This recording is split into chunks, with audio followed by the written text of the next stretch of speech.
Şəhid Fərasət Paşayev küçəsi.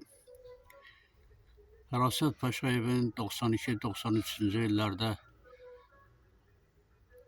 onun siması, onun danışdıqları indi gözümün qabağındadır.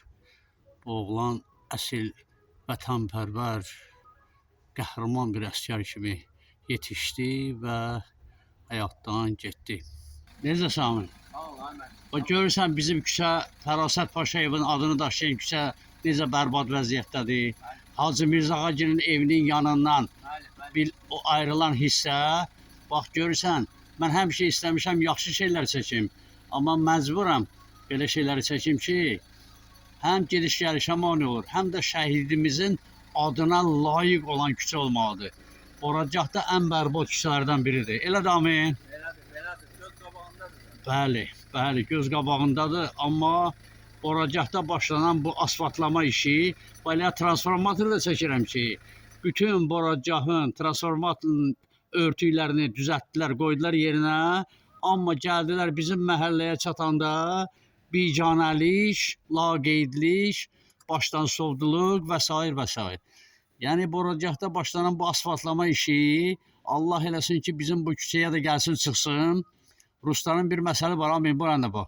Deyir ki, den pridет в нашем улице будет праздник. Gün gələr, bizim küçədə də bayram olar.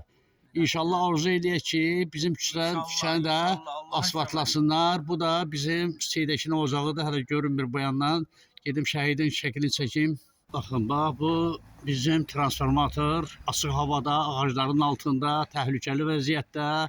Elə il olmur ki, yağışın, qarın, küləyin təsiri ilə burada xəttlər qırılmasın və biz gecənin yarısında əziyyət çəkib montyorları çağırmayaq.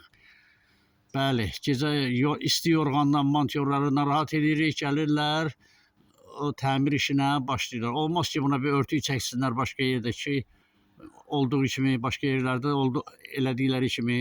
Bu qəhrəman şəhidimizin şəkli, portreti, Allah Fərasət Paşayeva və onun simasında bütün şəhidlərimizə rəhmət eləsin.